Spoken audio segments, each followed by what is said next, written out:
How's it going, guys? It's Al, and I'm back with an NFL Thursday night showdown lineup strategy video for you right here on YouTube. We're going to take a look at DraftKings.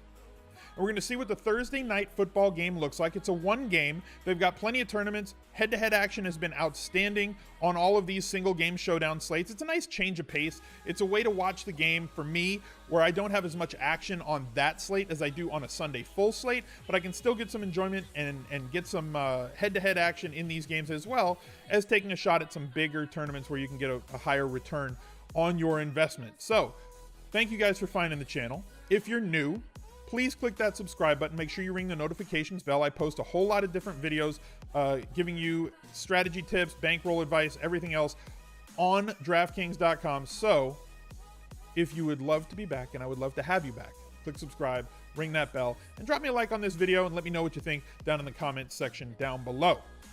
Let's get to the slate. As you can see, we're right here in this this tournament. The Battle for the North, $750,000, $10 entry fee, $150K to first. That's pretty solid. It's probably not going to be one winner, right? You're going to split this with like 50 of your best friends, right? So you're probably not going to get that full $150K if you win it. But if you have a little bit of a unique lineup and some strange stuff happens, let's say one of the cheaper players has 2 touchdowns and you put a couple of lineups in here, you might end up taking this all down for yourself. Let's look at a few players right at the top of the list. As we see in this, there's a one captain spot. The captain scores 1.5x the fantasy points of everybody else, so you need to select your captain wisely. I did an entire video with Luke talking about strategy for this. So if you haven't watched that video, go to my channel, look at Showdown Strategies. It says Showdown Strategies for week 1, but they permeate the entire season. So if you haven't watched that video, go check it out. We're going to look at a few guys here on top of the salary sheet because, in my opinion, you want your highest raw projected player to be in your captain spot. That's it. Okay, Monday Night Showdown, Todd Gurley from the Rams. The Rams game against the Raiders was in there. Todd Gurley was like 95% owned in the tournament, as we all knew he would be, but he was not 95% owned in the captain spot. And anybody who didn't play him there was a massive mistake. Same thing on the first captain slot on the Thursday night game. Right, with the Philadelphia Eagles game against the Atlanta Falcons. Julio Jones, highest raw projected player. We slammed him in the captain spot. Many people did not. There were people that had a cheaper captain spot in there to try and get more players in the regular places. It's not going to work 100% of the time, but if you look at what their average score is and what their raw projection is against the team that they're playing, we want as many points in that captain spot as possible. So Andy Dalton projected very well for this game. I don't want him in my captain spot this week. I may want a quarterback in this game, depending on the pricing. It looks like DraftKings has kind of tuned up the pricing a little bit to make it not as ABC towards making lineups, which I think is a good thing because the first 3 showdown slates were pretty straightforward and easy. They took me about 3 seconds to make a lineup, slam the highest scoring guy into the captain spot, play 2 kickers, mash the other buttons on the other guys, the other 3 dudes that you're going to put in your lineup, and it was an easy game. And just you count your money because you were winning more than the 54% of head-to-heads that you needed to win to be profitable. Andy Dalton really kind of held back against, or was held back against Indianapolis in week 1. I'm probably not going to put a quarterback in my captain spot unless it's somebody like Cam Newton or Deshaun Watson in those games, and even then, it's probably not going to be them either. It's going to be one of their receivers or one of their running backs. So I'm going to pass on Andy Dalton. Joe Flacco had a massive game in week 1, 25 of 34 in a deluge. One of the worst rain games. A friend of mine from college, Sal Capaccio, is the sideline radio reporter for the Buffalo Bills. He went on record on his Twitter account at Sal Sports and said, okay, I'm going to rank the 5 worst weather games that I've had in 3 years that he's been, or 4 years that he's been the Bills sideline reporter. And he says, this was number 2 with only like a blizzard day or a hurricane day being worse. So this was a pretty bad day weather-wise, and we thought they were going to run the ball. They still ran it 30 times, but 25 of 34 in the rain for Joe Flacco with 3 touchdowns was pretty spectacular. I don't know if he's going to continue that against this Cincinnati defense. I don't think he's going to continue that sort of efficiency. Like I said, I might want a quarterback in this lineup. I noticed that they've priced him up this week. For me, A.J. Green's the highest projected guy. We do have to factor in Joe Mixon with the amount of snaps that he played. 17 rushes for 95 yards and a touchdown with 5 catches for 54 yards in week 1. he played like 90+% of the snaps in week 1 and got all the usage. 9,800, I think we're going to see some people throw him in to the captain spot this week.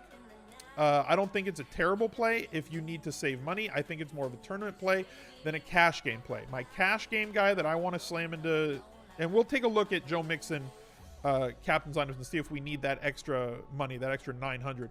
But for me, it's AJ Green. It's not going to be Crabtree. I'm not paying down for any of these guys.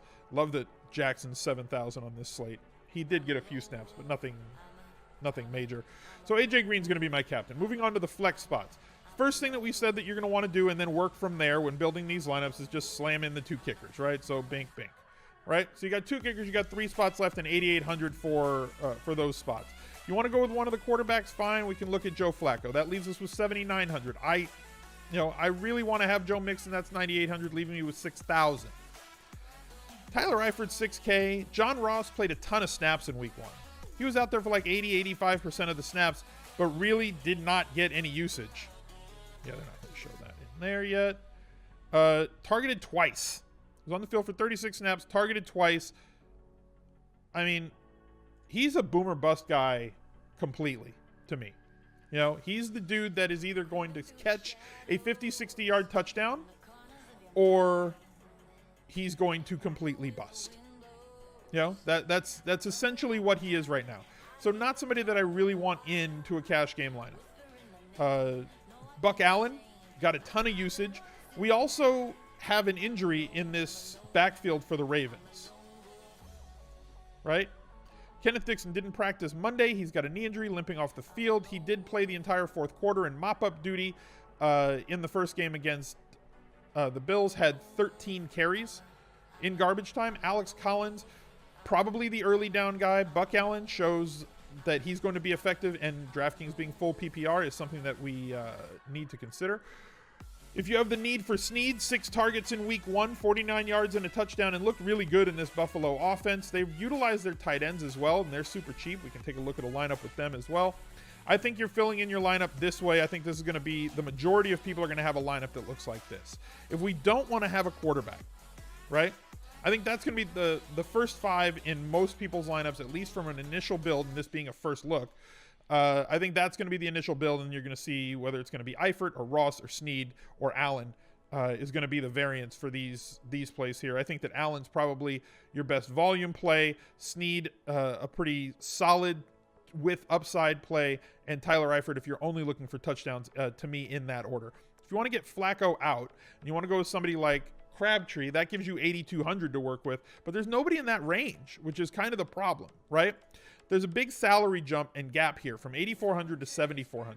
So there's just not much left for you to kind of go with here. So this is, that's why I think it's very straightforward on how lineups are going to look. Because if we throw in Collins, we still have 7,600. That brings us down to this range. There's just nothing there. If we go with Andy Dalton, we still have that same range of guys. So I think that this is going to be the chalk lineup build. AJ Green at quarterback, both kickers, Andy Dalton, Joe Mixon, or not Andy Dalton, a quarterback, let's say. Dalton or Flacco, so quarterback in this spot. Joe Mixon here, and then it's going to be your choice of these last guys. It's going to be the chalkiest, most straightforward way to play Thursday night's Showdown lineup. Thank you guys for joining today. I appreciate it. If you're still watching this video, thank you. Click that like button down below. And right here we got a subscribe button. Down here, I'm going to put the video that you need to click if you want to look at the Showdown strategies. And we'll see you next time right here on this channel. Thanks for joining, guys. Catch you later. Bye.